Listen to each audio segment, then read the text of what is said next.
स्वच्छ भारत का इरादा इरादा कर लिया हमने देश से अपने ये वादा कर लिया हमने स्वच्छ भारत का इरादा इरादा कर लिया हमने। सुप्रभात बच्चों। अभी हमारे देश में जितने जोर शोर से स्वच्छता अभियान मुहिम को चलाया जा रहा है, तो आप तो साफ सफाई के महत्व के बारे में जान ही चुके होंगे।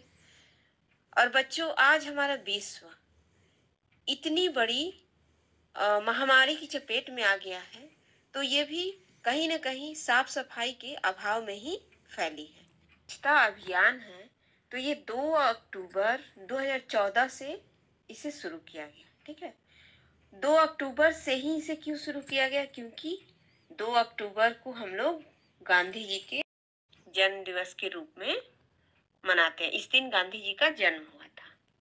ठीक है, और गांधी जी ऐसे व्यक्ति थे जो हर तरफ साफ सफाई रखने पर बहुत ध्यान देते थे और लोगों को सलाह भी दिया करते थे कि हमें अपने चारों तरफ साफ सफाई रखनी चाहिए।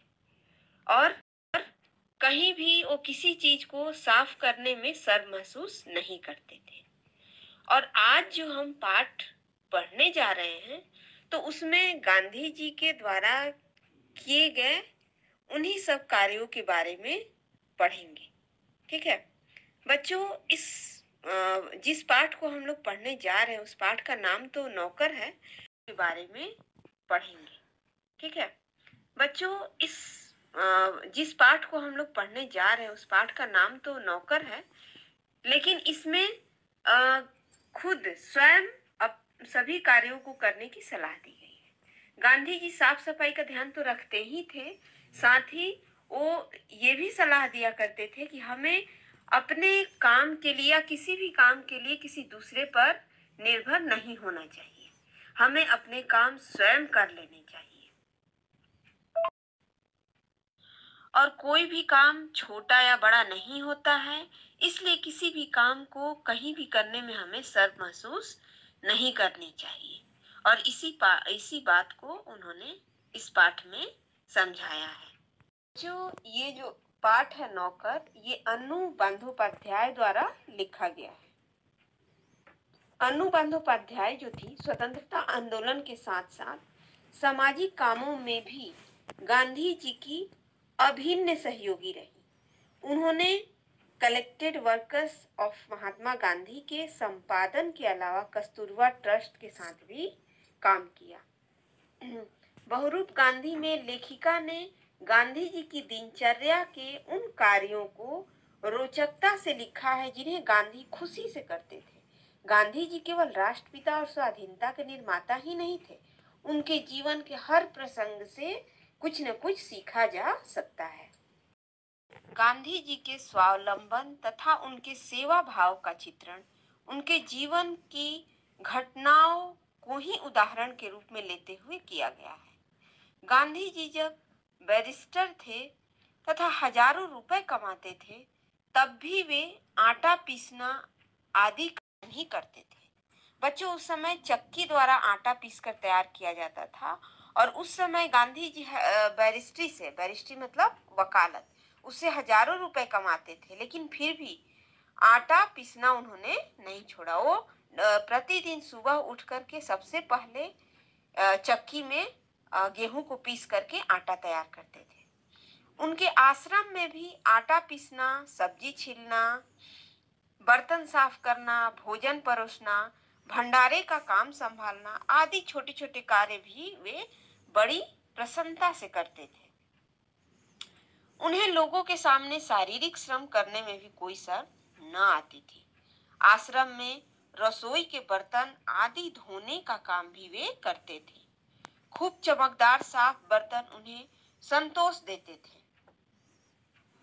आश्रम के निर्माण के दौरान एक बार वे स्वयं ही किसी आगंतुक मतलब नए आए हुए जो लोग थे, तो उन्हीं में से कोई व्यक्ति था जो अभी नया नया आश्रम में आया था। उसे आश्रम के बारे में कुछ ज्यादा पता नहीं था, तो उस आगंतुक का बिस्तर कंध कर नियत जगह रखने चले गए। उस व्यक्ति को ये पता नहीं था कि सभी लोग अपना ये प्रतिदिन बिस्तर उठा करके कहाँ रखते हैं। तो जब गांधी जी देखते हैं कि इस व्यक्ति को ये चीज पता नहीं है, तो वो स्वयं ही उसके बिस्तर को कंधे पर उठा करके जहाँ बिस्तर सभी लोग रखते थे वहां ले जाकर रख देते हैं। अपनी अस्वस्थता के बावजूद भी वे अपने दैनिक शारीरिक श्रम में कटौती पसंद नहीं करते थे।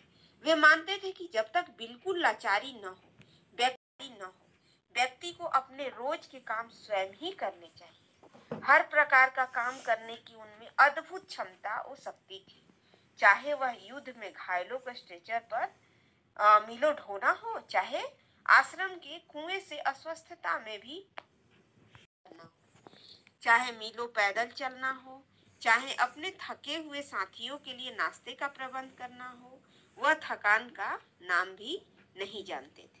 कुछ भारतीय छात्रों ने उन्हें भोज में बुलाया, तो वे मुख्य अतिथि होते हुए भी भोजन बनाने में हाथ बटाने के लिए स्वयं पहुंच गए। वे दूसरों से काम लेने में बहुत सख्त थे, परंतु अपने लिए दूसरों से काम कराना भी उन्हें पसंद नहीं था। अपने कमरे का फर्श बुहारने जैसा काम भी वे स्वयं कर लेते थे। अपने लिए दूसरों को कष्ट देना उन्हें बिल्कुल भी पसंद नहीं था। 78 वर्ष की आयु में भी उन्हें जरा भी आलस्य न था। एक बार इतनी आयु हो जाने पर भी उन्होंने कभी अपने बच्चों के लिए आया नहीं रखी।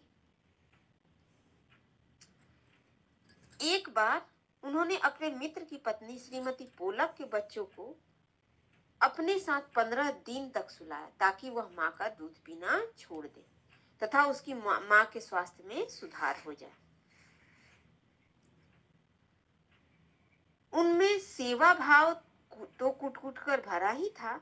वे अपने से बड़ों का भी खूब सम्मान करते थे। और जब दक्षिण अफ्रीका में उन्हें गोपाल कृष्ण गोखले के साथ रहने का अवसर मिला, गोपाल कृष्ण गोखले को गांधी जी का राजनीतिक गुरु भी कहा जाता है, ठीक है। तो जब उनको एक बार दक्षिण अफ्रीका में गोपाल कृष्ण गोखले के साथ रहने का अवसर मिला, तो उनके करीब करीब सभी काम वो स्वयं ही कर देते थे, जैसे कि उनके कपड़े इस्त्री करना, बिस्तर लगाना, भोजन परोसना, यहाँ तक कि उनके पैर भी दबाने को हमेशा तैयार रहते थे।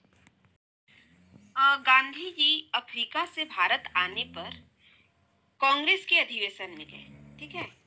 एक बार जब वो कांग्रेस के अधिवेशन गए, तब उन्होंने गंदे पखाने साफ किए और बाद में उन्होंने एक बड़े कांग्रेसी नेता से पूछा, मैं आपकी क्या सेवा कर सकता हूँ? नेता ने कहा, मेरे पास बहुत से पत्र इकट्ठे हो गए हैं जिनका जवाब देना है। मेरे पास कोई कारकुन नहीं है जिसे यह काम दूं। क्या तुम यह काम करने को तैयार हो? गांधी ने कहा, जरूर, मैं ऐसा कोई भी काम करने को तैयार हूँ जो मेरी सामर्थ्य से बाहर न हो।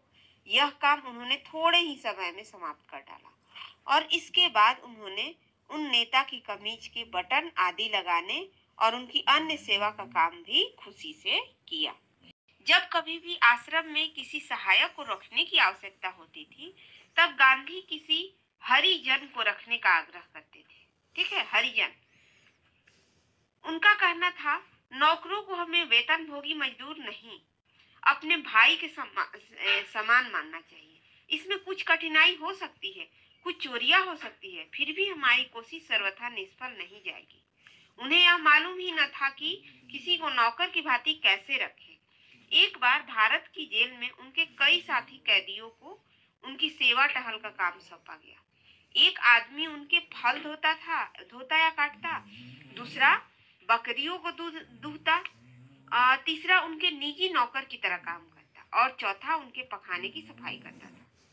एक ब्राह्मण कैदी उनके बर्तन धोता था और 2 गोरे यूरोपियन प्रतिदिन उनकी चारपाई बाहर निकालते थे। गांधी ने देखा कि इंग्लैंड में ऊंचे घरानों में घरेलू नौकरों को परिवार का आदमी माना जाता था।